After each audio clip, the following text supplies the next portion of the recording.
Good morning, good afternoon, good evening, everybody, wherever you are in the world today. I'm Paul Elam with A Voice for Men, and today we're going to be speaking with the founder of the new political party, and I believe it is a first ever in world history, a political party that is focused on issues that affect men and boys, and the name of the party is called Justice for Men and Boys and the Women Who Love Them. And the party's founder, I am glad to say, is here with me now from the UK, Mike Buchanan. Hi, Mike. How are you doing? Hi, Paul. Very well. And yourself, I hope? I'm doing good. I'm doing good. And I'm really glad to be able to talk to you now, just a few days after your general elections there. But before we get to that, I want to catch people up that may not be aware of your work. If there's anybody in the men's movement that is not aware of your work, they're probably not that deep in the men's movement. But for the sake of strangers to this, let's go ahead and go over it anyway. I mean, you're Mike Buchanan. You're a politically oriented fellow from the United Kingdom, and you have formed the world's first political party for men and boys. Let's go back a little bit. What got your interest? Sorry, Paul. Sorry, Paul. I need to interrupt you there because Lucian Balsan always picks me up on this if ever I claim that. There's a men's rights party in Austria and one in German-speaking part of Switzerland. So that oh, we know what a nitpicker Lucian is. That's okay. That's all right. Okay. Lucian, if you know, we love you, but don't be a pedant, okay? This is the first one I've heard about, the first one that ever made it onto my radar, and I kind of watch for these things. So whatever efforts have been before you, I'm sure they did not amount to a whole lot, and not discrediting them. I'm glad there were efforts out there. But now that we have satisfied Lucian's attention to detail, let's go back. And again, I want to ask you, what was it that generally got your attention, that there was something wrong in the world of men and women, and that it was related, at least in part, to feminist influence in governance? I can go back. I mean, first of all, I can say whenever I come across 20 or 30-year-olds who understand this stuff, I'm always knocked out, because it wasn't until I think I was 52 that any of this stuff, kind of made any sense to me. In 2006 to 8, I worked for the Conservatives as a business consultant, and in 2009, David Cameron announced his intention as the Conservative Party leader, then in opposition, to introduce all-women shortlists for prospective parliamentary candidates. Now, along with other traditional Conservatives, I found that so offensive that I resigned my membership that day, and a few people at Conservative headquarters said that I was far from alone. They found that an anti-meritocratic move really offensive, but it was in line with the sort of mood music of what Cameron's about. But I also that year was it was at the height of the financial crisis, and I very badly needed an assignment, and a rare opportunity came up in the public sector for me.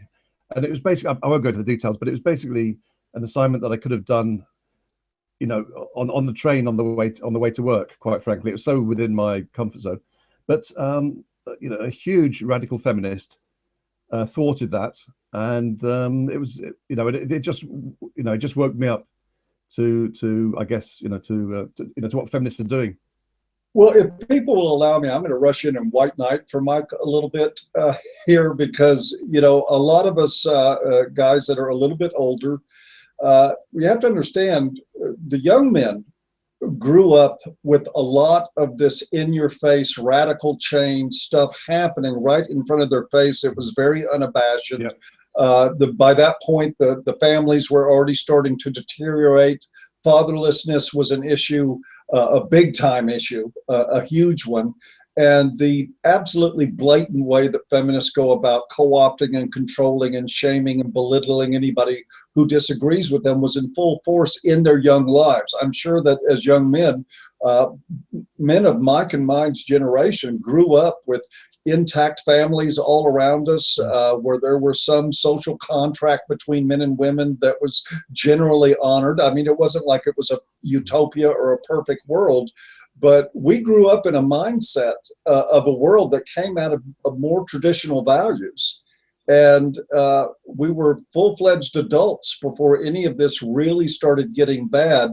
And so I can understand why it might not have hit Mike till he was 52. I think a lot of guys that come from a more sane background took some time to catch up to the curve. But when you've seen your father be forced into a studio apartment somewhere, living in poverty after a divorce and not able to see his kids, when you see that happening time and time again, which we did not see growing up, then it's a lot easier to learn the lesson.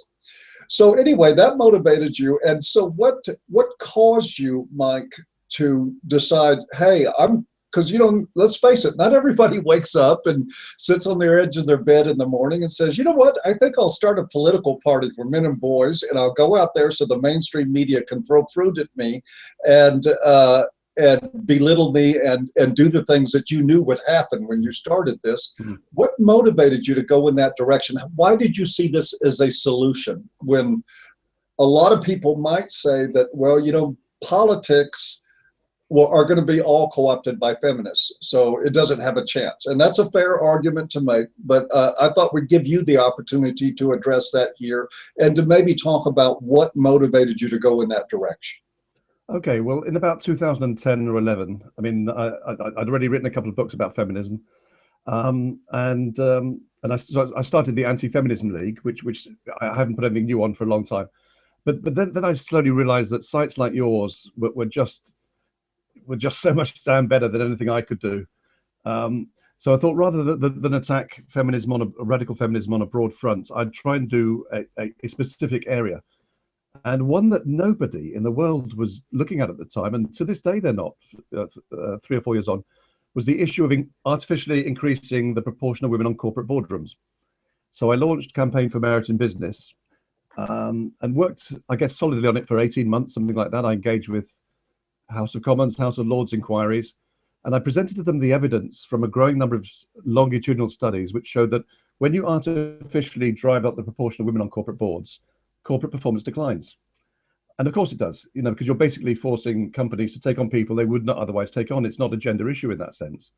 But of course, women are the only group that applies to. I mean, I'm not aware that anybody is talking about that we need more Black or Asian you know, people on boards, or one-legged people, or whatever. You know, it's definitely the one-legged people have been overlooked in all this sort of victim identity stuff. And so I presented the evidence to House of Commons, House of Lords inquiries. The peers and MPs, not one of them challenged or disputed the evidence. They had no evidence to show that more women on boards would lead to improved performance, because there was none, and there is none. But they still carried on with the policy direction. And one of the first things that David Cameron did on coming to power in May 2010 was a bizarre decision, but which makes sense to me now. He appointed a Labour peer, of all things, a Labour peer, Lord Davis of Abersock, to write a report about how the government could. It was about what the government could do to persuade companies to voluntarily increase the number of women on their boards. And one of the recommendations was that if the FTSE 100 didn't have 25% female representation on their boards by 2015, then the government should introduce legislation. And that was accepted. And so the FTSE 100 have been taking on these women, poorly qualified women, almost 100% of them non-executive directors, tellingly. But it's going even further. The government is, for a year or two now, has made it known that they're looking for gender balance on FTSE 350 companies, and it's just insane. I mean, it's insane. Let me ask you, I mean, and I ask this in my country too, Mike, over and over again, because it seems like there is this absolute departure from reality when it comes to the fact that you have less female CEOs because you have less women selling out their entire existence so they can climb the corporate ladder and become competent CEOs. They do tend, after maybe just a few years of professional life, to start taking off time to have children, and they develop different priorities and they want more flexibility in their work. And it is clearly in front of everybody's eyes, and the research indicates it too, by the way, that all the allegations about a wage gap that actually does not exist, points to the fact that women make different life choices than men. So it would seem to me that it would be impossible to legislate this into. I mean, how do they tend to go about? Well, it would. Yeah, I mean, it would be impossible. You just get a whole bunch of non-executive directors, but that's female non-executives. But that's precisely what they did in Norway, and those companies suffered. But the reason, to go back to your point, the reason why men dominate at the top of politics and business and so on, all else being equal, has been known for. I mean, the key element for us, at least, has been known for 15 years when Dr. Catherine Hackham, a world-leading sociologist, published preference theory. I know I've talked about it on AVFM 100 times, so apologies if I'm going down the same road. But she basically showed that 4 out of 7 British men are work-centered, and only 1 in 7 British women. So you would expect FTSE 100 boards and politics to be 80-20 men on that basis alone. And if you add other factors in, it's perfectly simple to make a case that fewer than 5% of FTSE 100 directors would be women on the basis of merit, hard work, professional discipline, and so on. But that, of course, that idea is so offensive to feminists, and to be fair, broadly, women more broadly, that the facts are all there. But the government continues to try and push water uphill with a stick.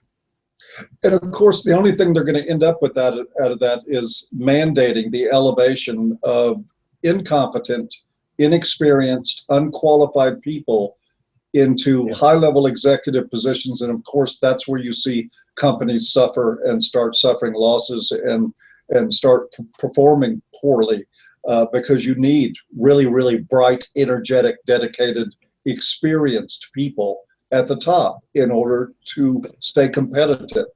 You really don't want people looking for work-life balance. Paul, I'm sorry, Mike, you cut out a little bit. Sorry, I was just saying, at the top of these companies, you do not want people looking for work-life balance, do you? No, you don't. You want people that are, absolute slaves to work, because that's, like it or not, that's the business environment, is that you have to have people at the top that literally have no lives other than work. They have to be work obsessive, or you can't compete. I mean, I can barely in this little operation keep it together without being obsessive about it. Sorry, Paul, the audio is breaking up. If you go outside of the world of business, I mean, how many know a damn thing about business? How many of them have been in those positions that they know nothing? But if you apply the sort of work-life balance idea, which they say is good for business, you would have people who train. There should be more people winning who train less. It just doesn't make sense. Okay, well, we could beat that dead horse. I have to admit, we've been beating that for years and years. And of course, the politicians tend to not listen to facts. They tend to listen to what will get them votes. And of course, in most jurisdictions planet-wide where there is voting, the predominance of registered voters are women, and they know they need to appeal to those votes or they're going to lose. So let's move back past that. You just had a general election in which your political party participated for the first time. Let's talk about that, just generally speaking. How do you think that election went, and how do you measure your performance in this first outing, which is always a tough deal to do something for the first time? It is. I mean, there's no real metric for us to say whether the result was good, bad, indifferent. It was our first election, and we're saying things which are, which most people are finding quite strange, I guess. I mean, I came across 2 or 3 people. I'm thinking particularly of a guy in his 70s, maybe. And I was in a pub and just handing out leaflets. And he said, "What's your leaflet for?" And I said, "It's for men's rights, things like fathers denied access to children." And he said, "I'm not interested." And I said, "You're not interested in fathers being denied access to their children?" "No." I said, "So you wouldn't be interested in many of those men committing suicide?" "No." And it was chilling. It was just, you look in the eyes of a man who says he doesn't care about fathers committing suicide. all I could say was wow, because if I'd really said what I thought, you know. Well, yeah, you can't be any kind of politician and say what you really think to that No. scenario. I know that here I would have a few choice words for that, but then again, I'm quite aware I'll never be running for office, and I'm glad that there are guys like you doing it. So, but we had lots of good engagement with the people on the streets. We had people coming up to our van saying that's interesting, and my son, you know, especially grandmothers for some reason. We had quite a few grandmothers over the course of a month or two saying, you know, I've not seen my grandkids for 7 years. You know, I go, you know, I cry myself to sleep most nights. And there were two whose sons had committed suicide. So it was really, you know, they said, wow, at last a damn party who's fighting for us. And you know, that's sad, Mike, because you know the reality is that to reach voters, and I'm sure you're aware of this, that you have a much better bet with women who have experienced these things than men. Yes, and we find that in our supporters and donors, our female supporters and donors. They always have a personal reason. They either have sons at school who see them being chewed up by a very feminized education system, or their grandmothers of you know, or their grandmothers with sons. Almost always. But I think it'd be fair to say that the vote count didn't reflect the engagement that we were getting. And I think one of the reasons is that people are still hardwired to think that if a candidate is not going to become an MP, he's from a small party, then that's a wasted vote. And it was something that came up on an AVFM comment stream just a day or two ago. And it's something that we need to address next time. But we sort of addressed it, but not well enough, I think, this time. We have to go right, I mean, perhaps right at the outset of our literature, and when we speak to people, explaining why a vote, you know, for J4MB is not a wasted vote, even though we don't get an MP. Well, absolutely not a wasted vote. I mean, if you have any kind of confidence or faith in the elections process at all, you've got to believe that there's no such thing as a wasted vote. Go ahead, Mike. I think we have to make it very tangible, and our ambition next time is to field 50 or more candidates, and then we'll be able to say to electors, you know what, this isn't just this seat. We could actually change the outcome of this election. I'm really glad to hear that. I'm really glad to hear that, Mike, because I know that politics is a tough game. It's expensive, it's draining, it's obsessive work, and for very little reward, especially, you know, the odds. We have I think you're even better about it in the UK and the US. Here, you've got two parties, and that's it. I mean, the libertarians have been trying for years and years and years, and they can't even become a real blip on the radar because of the lock of the two-party system, and which there's not that much real difference anymore between the two parties here. They've pretty much merged into one sort of gang, if you will. Now, one of the obstacles that you had is something that you have termed the first past the post. Can you explain that, what that means, and how maybe that is a hindrance to getting a new party off the ground there? Yeah, it's very tough for any small party. Basically, it means that in a given constituency, there's about 650 constituencies in the UK. It simply means that the candidate with the most votes gets it. I mean, a candidate could technically, and often does, they often get maybe a third of the vote, but because they got because you know the winner gets one vote more than the second guy, then he's in. And we saw a most remarkable manifestation of that in this particular election, the most extraordinary I've seen, I think, ever. And it was to do with the Scottish National Party, who took 56 of the 59 seats in Scotland. And on most measures, the Scottish nationalists are to the left of Labour. And most of Labour seats, sorry, most of Scottish seats were Labour. So they absolutely decimated the Labour Party in Scotland. Now the SNP, as they're called, got those 56 seats with a lot fewer votes than the United Kingdom Independence Party, who got 3.9 million votes, which led to one MP. It is just because their support was just, you know, they were kind of second or third in just like everywhere. So Hold it, clarify. and they've been going for 20 years. I thought the only thing that was left of Labour in the UK was Chairman Mao. Can you get further left than that?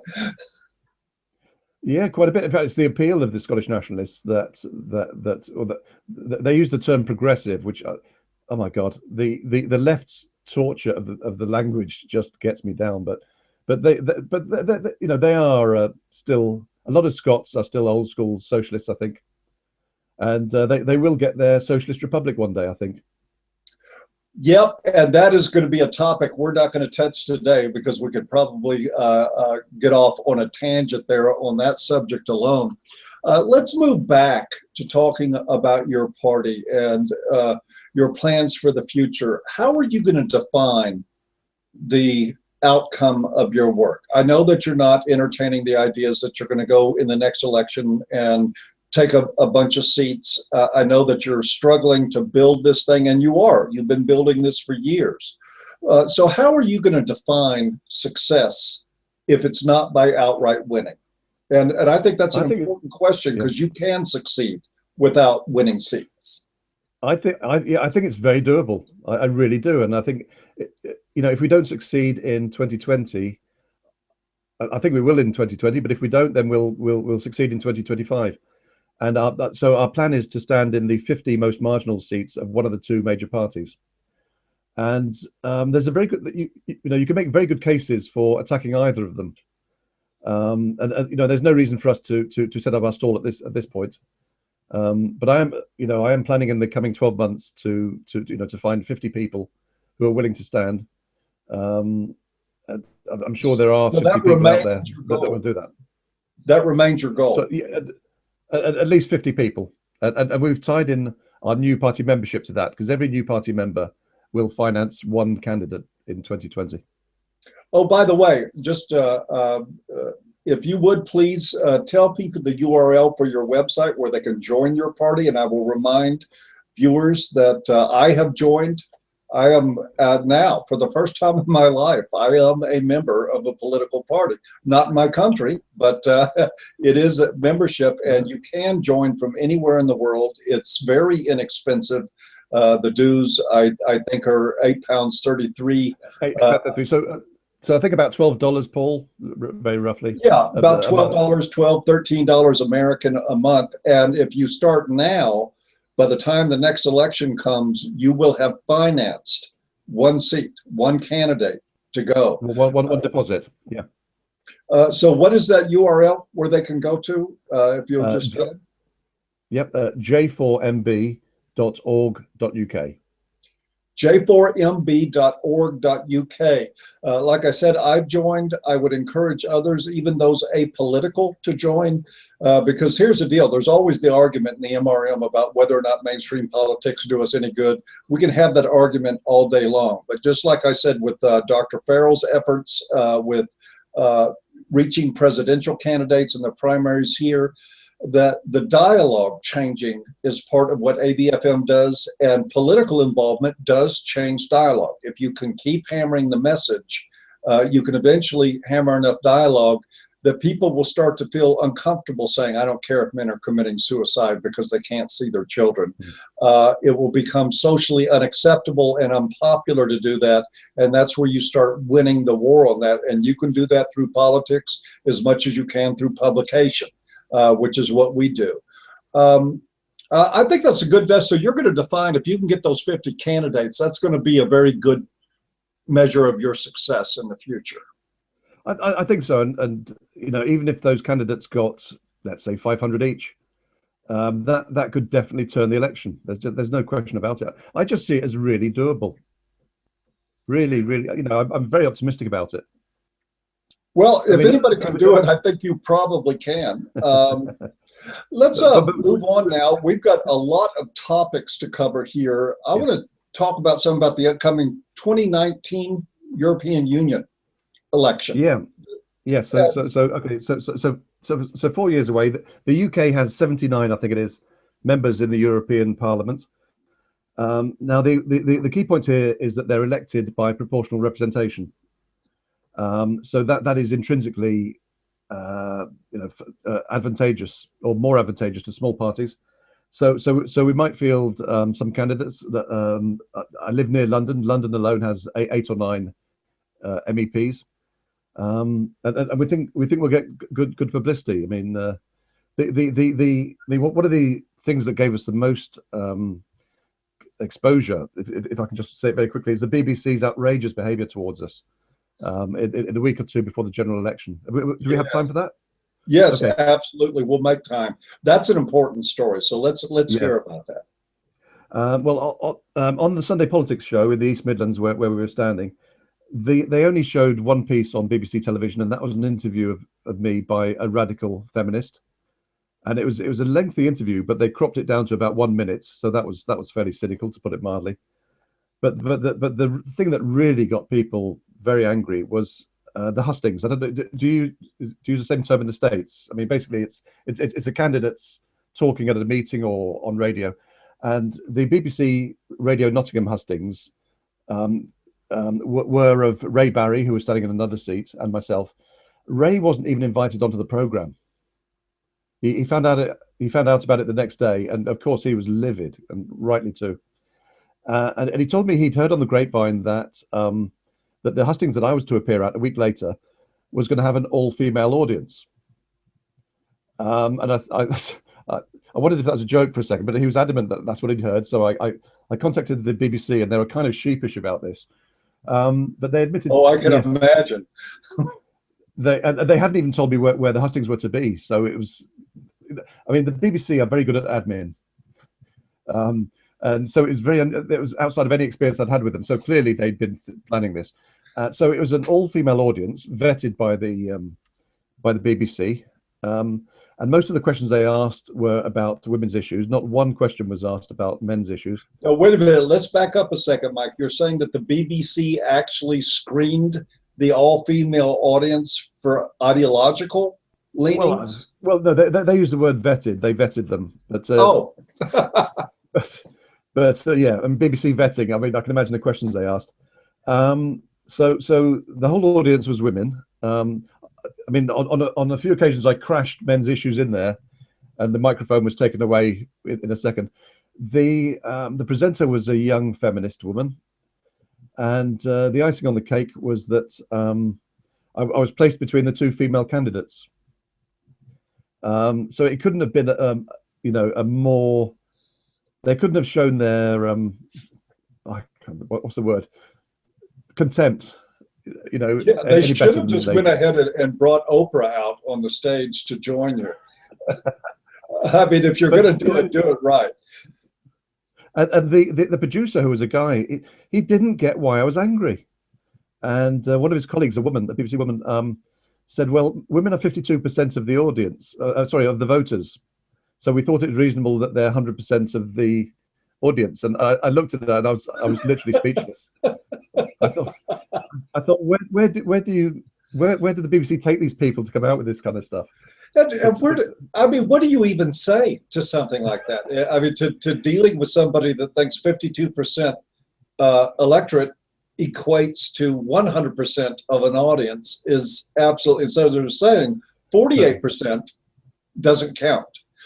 No. But the justification. I mean, I was challenging the sitting Labour MP was Gloria De Piero, and one of the reasons we chose that seat was that she's the Shadow Minister for Women and Equalities.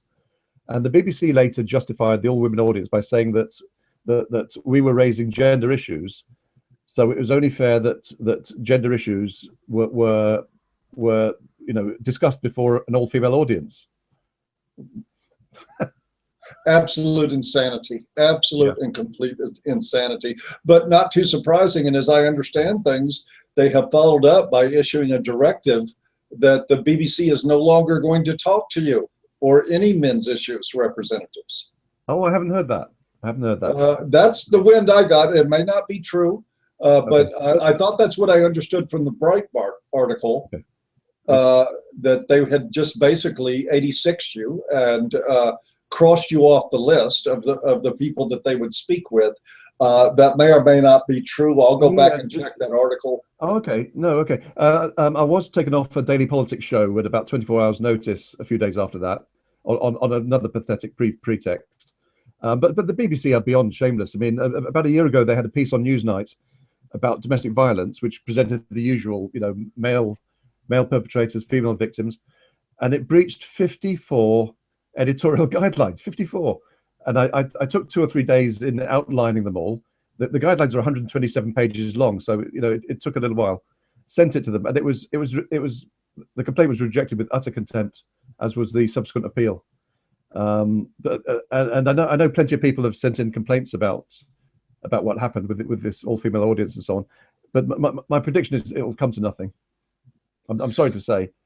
So let me get this right. Let's just recap that little transaction of events there. 52% means 100% of audience, and they're talking about gender issues. So naturally, they're only going to talk to one sex. Exactly. Yeah. Oh, of course, that makes perfect sense to me. I think. Well, I started off. They very kindly gave us a minute to start and a minute to end. So I spent my minute in telling Sarah, I can't remember her second name, Sarah, that she and her colleagues should be utterly damned ashamed of what they were doing that night and what they'd done, and yeah, she looked a little bit surprised. I've got one more question, Mike, before we move on to other things, going back to the European Union election. Now, my understanding from Lucien Balsan's work is that the European Union has adopted the Istanbul Convention. Is that something that is of particular concern to you, affecting governance in the UK? I have to say, Paul, I'm not terribly well informed about that. I should be. It's kind of one of these things that you work every hour God gives, but there are some things that But no, I understand it's a fairly sinister thing, the Istanbul Convention, but I can't claim. But the European Union is a deeply feminist organization. It's so nothing new there, that they would come up with a model of DV that only recognized male perpetrators and female victims. So that's sort of business as usual in the EU anyway. Very, very much so. So I mean, it is. But in the UK, we had a Conservative Home Secretary who, so she's responsible for responses to domestic violence, and the Home Office basically sort of has accepted the Duluth model, hook, line, and sinker. Yeah, absolutely phenomenal. So let's move on. I mean, there's some other points of business here. I'm curious about someone named Nikki Morgan. Yes, of BBC TV. No. She's Nikki Morgan is the Conservative MP. She replaced a very good male education secretary in about a year before the end of the administration, and she's also the government's Minister for Women and Equalities. Now she's just been reappointed as education secretary, but it's not clear. I'm getting conflicting reports as to whether she's been reappointed as Minister for Women and Equalities. If she has, then Cameron has lost an opportunity to finally get rid of that stupid title, and he'll probably win our fourth successive Toady of the Year award. But we have yet to get it confirmed. Okay. Any more on that that's relevant to the future? On Nikki Morgan? Yes. Not really. No, I think that's pretty well it. I mean, yeah, it'll be a real indicator that Cameron. That there are some people who think because the Conservatives were in a coalition with the Lib Dems, that made them more feminist friendly than they would otherwise be. I've never bought that view. I think Cameron is an out and out feminist. He's declared himself as such before, so we shoun't be surprised by anything that happens. Yes, he even wore the shirt, didn't he? That was made for 62 pence an hour by basically sweatshop labor of women. He actually was the only one who didn't. Oh, okay. Well, I got to get my people straight. There were so many British politicians wearing that shirt that I got confused. No, the other major party leaders did, but he's an ex-PR guy, so I think he sees risks in some things sometimes that is other people don't. Well, he may have some acumen that most people don't. Usually, it's a sure bet. If you paint, this is what a feminist looks like. across your torso. That's usually good for some money and some votes. I know it is in my country, and I know it is in your too. Yeah. Good on him for recognizing the risk of that and avoiding the conflict when they exposed the fact that a bunch of basic slave labor women were making those shirts, who would have loved to be making 77% of what men make for the same work in a real country. Let's talk about the documentary that's coming up, that's being produced by the BBC. You want to give us some insights on that? I can't say too much about it, but it's going to broadcast in the autumn on BBC Three television. Be about an hour long, and I was given plenty of time, in interviews. I mean, how it'll end up, how much of it will end up on the cutting floor, I don't know.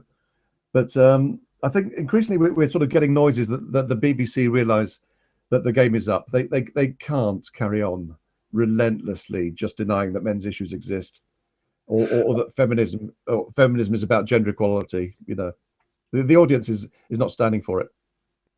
Well, and also I was contacted by BBC Radio 4 about them producing a documentary on the men's movement. Actually, I've referred them to you, to Aaron Pitsey, to a few other significant people in the UK, and they have already done a brief interview with myself and Dean Esme, and they have essentially come out saying that they want to do some accurate reporting. Now, of course, I've heard that violin play before several times, but I'm not discounting that there's a possibility here, because we know that across the Western world, at least, the narrative is starting to change. Anti-feminism is clearly rising all around you culturally. And maybe that's a factor that will also help enhance your success in the future with politics. Who knows what's going to be happening 4 years from now? BBC Radio 4 is the premier sort of facts and news sort of a channel. It's also the home of Women's Hour. It's sort of a radical feminist propaganda machine which goes back to the Second World War. So it would be something. Yeah. Absolutely. Oh, I also, I don't want to forget before we leave, I have a couple of announcements related to Mike, but I wanted to get your opinion on something. I'm sure as you're an avid follower of ABFM, you're aware that right now in Canada, in the province of Ontario, that Dan Perrins, an advocate for men and boys, is on a hunger strike on the steps of their one of their government offices in Toronto. This is day 3 of that strike, day 3, after a 75-mile walk to raise awareness on men's suicide and other mental health issues. And after the version that I get from Dan, which I fully trust, is that on the way up, he stopped in different townships and he talked to city governments and to police forces. And in a couple of pretty significant places, he was met with a very cool reception and a lot of indifference, even after he identified that he was walking 75 miles to make this point, and that his family had been struck by suicide, and pointing out that, in fact, on statistically 3 men a day in Ontario kill themselves, yet there is almost zero resources for them that are offered by the government. And when they have, in effect, even just in the area of domestic violence, the province is spending $143 million a year on women and $0 a year on men who are victims. What is your take on this? I mean, as somebody that's as involved as you are, what is it that goes through your head when you see Dan out there willing to put his body on the line and his health and safety in order to get the government's attention? I think it's deeply impressive. It's shocking, of course, that anyone should have to do such a thing. But no, I'm a huge admirer of Dan, a huge admirer. But like a number of people in the comment stream, I don't want him dead. And yeah, sort of kind of ambivalent on that front. I've already decided that if it looks like his health is in real danger, I'm probably going to fly to Toronto and put a tube in him myself. Dan is a lot more valuable to us alive than dead. Yeah. And he's certainly more valuable to his family alive than dead. We don't want to, I want to support Dan in his work, and I do, and I support what he's doing right now. But I also don't want to play a role in another suicide in Ontario, which is what this would be if he carried it to where hunger strikes off and go. So I share your feelings on that. There is ambivalence. I'm proud of Dan. I'm in total awe of his dedication and what he's willing to do. And at the same time, I can't imagine this movement without Dan, and I can't imagine his family without him either. So that's something we all have to be careful about before. I don't want to see people push Dan or put him on the spot or make him feel like he has to follow this through to the end in order to save face. So we want him out of that. Great. Yeah. Okay, we're on the same page on that. Another thing we are on the same page about, I'm happy to say, is the second international conference on men's issues. Mr. Buchanan was at. Sorry, but just before we get to that, could we possibly cover the International Business Times? Oh God, yeah. Sorry, there's a point I forgot. Let's do that. Thank you for catching me. Okay, the International Business Times, for people who don't know, is a major. It's a global news network, and they recently commissioned me to write a fortnightly series of articles into the indefinite future, and allowed me, complete freedom to choose my subjects and what I wrote. They said they wanted me there to balance their two British feminist columnists, one of whom is Laura Bates, aka Special Snowflake, who's twice won our Lying Feminist of the Month awards. She's surpassed only by Caroline Criado Perez, who's won it 3 times. Now, I knew the decision would come under fire from feminists, so I thought, well, I'll start with a couple of uncontroversial things. So the first one was about gender balance in the boardroom, and the second one about male suicide. There was barely a mention of feminism, even in the second one. Then the IBT were very happy with the pieces, and then I got an email saying that they were ending the agreement, without saying that there was any sort of feminist attacks, of course, but saying that I'd written some controversial things in the past. To which my response was, "God, I hope so." It's kind of my job, So they said, they didn't feel it fitted in with the image that they were trying to portray. So that was that, which was a great shame. I was really looking forward to doing that into the long term. And then, because they wanted balance with 2 female feminists, they did the obvious thing and appointed a male feminist, Ali Fogg. Oh, yeah, they're seeking balance. They claim to be seeking balance. You couldn't make this stuff up, could you? You just couldn't. No. Ali Fogg is a dyed-in-the-wool feminist, no matter what. As far as I'm concerned, he is. Yeah. He's absolute dyed-in-the-wool, way left feminist ideologue that he does this lip service to some men's issues and then brings back all the responsibility on men, all the man bad, woman good. That's what Ali Fogg does. And he's not a particularly good writer either. He just happens to be prolific. I mean, he works hard at what he does, but I mean, my God, they could have brought in Michael Kimmel for the same kind of balance. They could have brought in Michael Flood. They could have brought in a lot of male feminists. I guess that's the mainstream's version of balance these days, is that, well, we have female feminists, so in order to balance their point of view, we need to have a male that believes the same things they do. Indeed, extraordinary. But I mean, the day is coming where there will be men's rights platforms in the mainstream media. It's a historical inevitability as far as I'm concerned.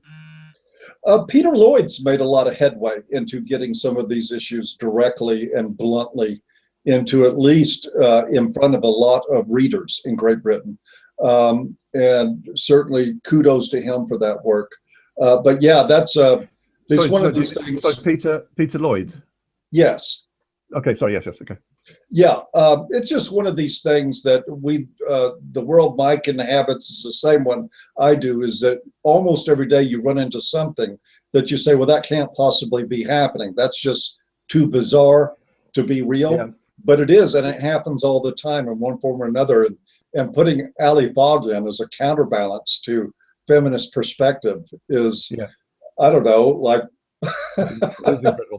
But it's interesting you mentioned Peter Lloyd, because his pieces in the past, I think mostly online, but he's more and more getting into the printed version of the Daily Mail.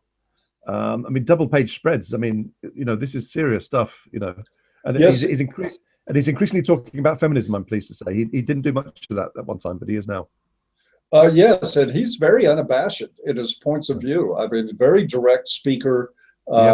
Very nice guy. And he's doing a great job on inserting a different narrative into the mainstream than has ever been there before. And I think things like that hopefully will make your work easier in the future as 4 years passes with the obvious failure of feminism, more and more obvious to the average person in the public. Hopefully that'll make your job in these next elections a little bit easier than it was in this one. Not that it's easy anyway. Even if you had a non-controversial position, a small party starting in any large government is just ridiculously hard. But I think I agree with you. I think you're going to do well in the future with this.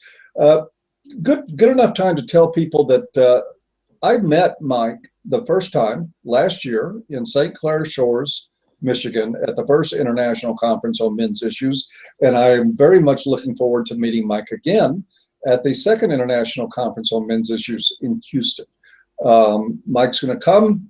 There will be other people from the UK coming, I'm happy to say, and really looking forward to that. What are your thoughts as we go into the second conference about what we need to try to accomplish with this? Oh gosh, that's a good one. I think just to explore. I mean, the theme's an interesting one. Building bridges, because I am with AVFM in the idea that, look, we do need to involve women in this. Quite how and where and when and so on is, I mean, those are all up for debate. But no, the people who say that this war can be won without women, I just don't buy that. No, it can't be. You can't. Yeah, I mean, one, by excluding women, then you have a gender war, and a gender war can't be won. But we can exclude gynocentrism. We can exclude irrational chivalry, where you blanket a woman walks in the room and no matter what, her opinion rules the day, because everybody else is afraid to speak up. And we can have this conference without that. I mean, the women that are involved with AVFM are very no-nonsense women, very thoughtful, very intelligent, and very capable. But yeah, the premise of the building bridges is that the old bridges have been burned down, and they have been. Yeah. And we need new bridges, and they can't be made out of, if you'll pardon my Texas vernacular, they can't be made of bullshit or balsa wood. They have to be made of real materials that stand strong, and the only way that you do that is realistically. And that's what we're trying to achieve with this conference. And of course, some women, just like some men, will look at that and say, I'm not having anything to do with it unless women have special treatment. And we're going to go forge ahead without it.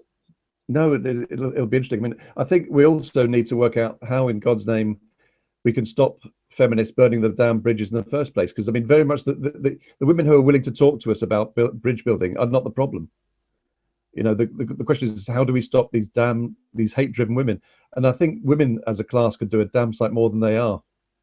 I mean, in the UK, the only sort of female-run website that really, attacks feminism with any regularity and insight is the Conservative Woman. I honestly cannot think of another one that does it.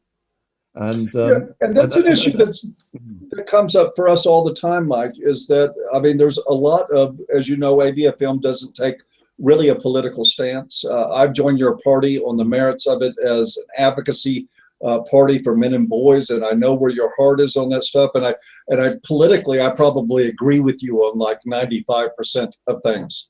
But it's not my political agreements with you as a fellow sort of right of center person that drives me to belong with what you're doing, but it is the efforts to help men and boys that comes out of that. And I think that's a very important thing. But the women that participate tend to follow along a little bit more conservative lines, sometimes liberal, but we really have to engage them in a way that's different than we always, both political parties. And there's going to be people at ABFM that scream that you can't side with a party, and I agree.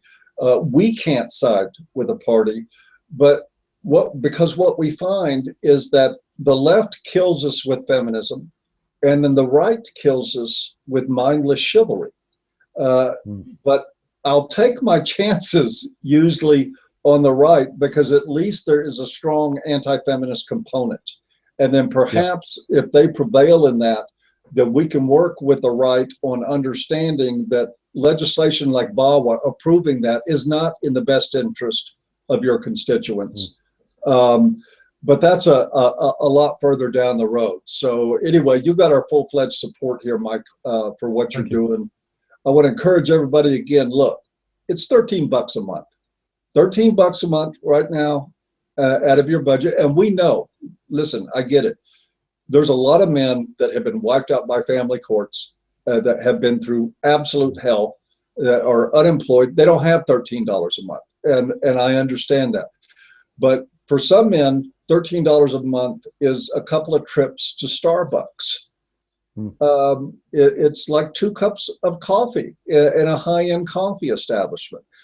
That $13 a month, if you're willing to make a cup of coffee at home instead of go to Starbucks twice, you can fund a candidate in the next elections. You can actually underwrite the entire cost, if you start right now, for a candidate in those elections by support it. And I feel a lot better doing this now, because, you know, ABFM is not doing general fundraisers anymore. Those days are over for us. We're going to strictly membership, and the same model that Mike is working on. And $13 a month, guys, that is really, really cheap. And all it's going to take is 50 people, Paul, and we're there. We'll have our deposits. It's you know, this isn't moving Everest 3 feet to the left. You know, it's kind of very doable. So 50 party members would essentially fund 50 candidates. Yeah, think about that. Of course, we'll need more money for literature and or you know, all the rest of it. Oh, absolutely, and you will be raising funds for that, of course. But we can then say to the 2 major parties, we have 50 people in place.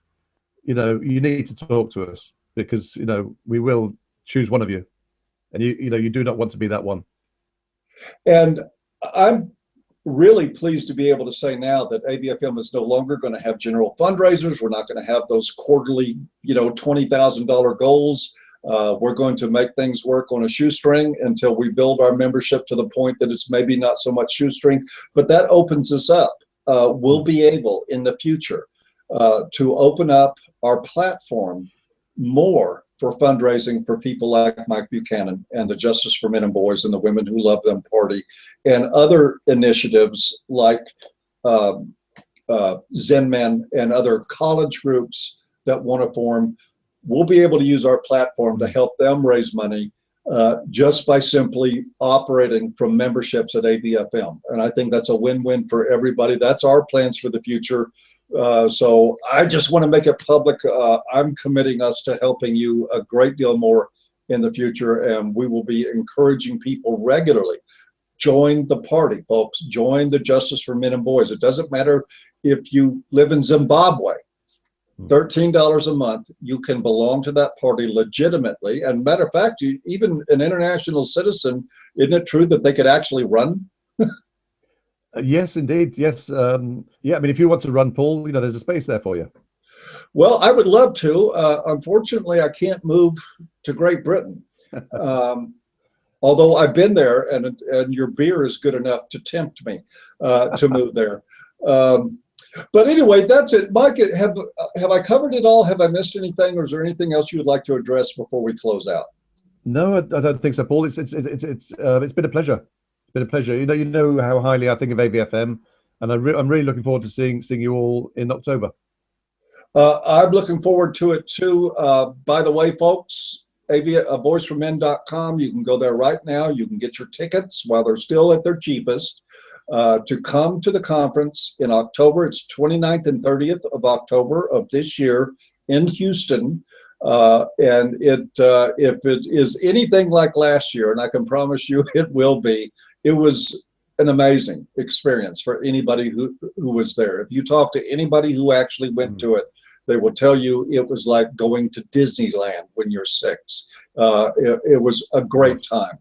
And with that, I guess we'll go ahead and sign off. Mike, thank you for giving us some of your time today and for all the great work that you're doing out there that so few people will do.